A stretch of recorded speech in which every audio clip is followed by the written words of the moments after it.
வணக்கம். மத்திய மாநில அரசுக்கு ஒரு வேண்டுகோள் வைக்கிறேன்.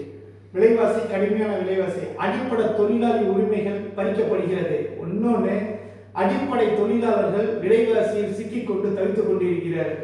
மத்திய மாநில அரசிடம் கோரிக்கையாக வைக்கிற விலைவாசியை குறைப்பதை பற்றி மசோதா முதல் பாஸ் பண்ணுங்க. தமிழக அரசு 110 நிதியின் கீழ் விலைவாசி உயர்வை ஆய்வு செய்யுங்க. மத்திய அரசுக்கு ஒரு வேண்டுகோள் வைக்கிறேன். மாண்புமிகு பிரதமர் அவர்கள் இந்த பெண்களுக்காக ஒரு திட்டம் கொடுத்தீங்க. பேங்க்ல லோனு 20,000, 30,000, 1 லட்சம் வரை லோன் கொடுத்தீங்க. இந்த லோனு வாங்கி 20,000 லோனை ஒரு பெண் கட்ட முடியல, ஒரு தாய்மார் கட்ட முடியல. அவங்க ஒரு 9,000 ரூபாய் பாக்கி வச்சுட்டாங்க. அந்த 9,000 பேங்க்ல கட்டியாச்சு. ஆனா கட்டுனாலும் அவங்களோட ஏடிஎம்மும் பேங்க்கும் எடுக்க முடியல.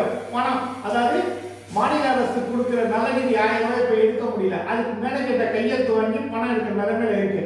அப்ப மத்திய அரசு ஒரு 20,000 ரூபாய் ஒரு லோனா கொடுத்து மக்கள் அந்த பணத்தை எடுக்க முடியல. ஆனா கார்பரேட் கம்பெனிக்கு நீங்க எத்தனை ஆயிரம் கோடி ரூபாய் தள்ளுபடி பண்றீங்க, எத்தனை கார்பரேட் கம்பெனிக்கு நீங்க எவ்வளவு சலுகைகள் வருது. அப்ப மக்களோட வரி பணத்தை நீங்க துஷ்பிரயோகம் பண்ணிக்கிட்டு இருக்கீங்க.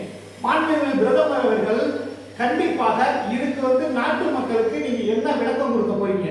அதே மாதிரி மத்திய பட்ஜெட் சும்மா பொம்மை பட்ஜெட். இந்த பட்ஜெட்டை வச்சு இந்த மக்கள் எப்படி வாழ்வோம்? அடித்தட்டு மக்கள் வேலை செய்யறவங்க தான் அதிகம். நீங்க சொல்ற மாதிரி ஐடி நிறுவனம், அந்த மாதிரி பெரிய நிறுவனத்துல வேலை செய்யறவங்களுக்கு 20 லட்சம் ரூபாய், 5 லட்சம் ரூபாய் வரி இல்லாதது அப்படின்னு சொல்றதை விட அடித்தட்டு மக்களுக்கு விலைவாசியை குறைச்சு மக்களை வாழ வைங்க. அதுதான் மத்திய அரசோட திட்டமாக இருக்கும், நல்ல திட்டமாக இருக்கும். ஆனா திட்டம் கூட அறிவிக்கிறீங்க, எந்த திட்டமும் செயல் திட்டம் இல்ல. மத்திய அரசோட பட்ஜெட் பொம்மை பட்ஜெட். தமிழ்நாடு எல்பிஜி சிலிண்டர் டெரிமன் தொழிற்சங்கத்தின் தலைவராகிய நான் இதை தெரியப்படுத்துறேன். பெண்கள் வாங்குற கடன் 20,000 ரூபாய்க்கு நீங்க இவ்வளவு தூரம் கடுமையா பேங்க்ல பணம் எடுக்க முடியாது, ஏடிஎம் யூஸ் பண்ண முடியாதுங்கிற இத்தனை ஆயிரம் கோடி ரூபாயை நீங்க கார்பரேட் கம்பெனிக்கு ஏன் தள்ளுபடி பண்ணணும்? மக்களோட வரி பணம் என்ன சும்மா கிடக்குதா? நல்லா யோசனை பண்ணுங்க. இன்னைக்கு டோல், இந்தியா முழுக்க டோல். மக்களோட வரி பணத்துல பார்லிமெண்ட்ல மசோதா அறிவிச்சு அதை பில்லு பாஸ் பண்ணி கொண்டு வரீங்க.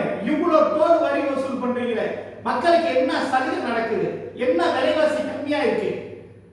ஜிஎஸ்டி அவ்வளவு வரி வசூல் ஆகுது, எல்லாமே வேஸ்ட் ஆகுது.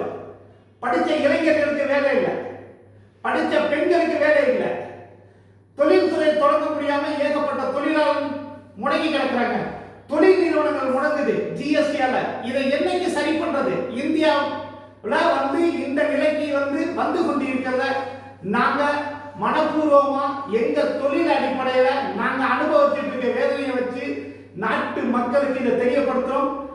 மாண்புமிகு பிரதமர் அவர்கள், நிதியமைச்சர், உள்துறை அமைச்சர் எல்லாரும் கலந்து கண்டிப்பா விலைவாசியை குறைப்பதை பத்தி கொஞ்சம் சிந்திங்கள். வரும் நாடாளுமன்ற கூட்டத்தில் இதை பத்தி பேசுனீங்கன்னா ரொம்ப நல்லா இருக்கும் என்பதை தாழ்மையுடன் கேட்டுக்கொள்கிறேன்.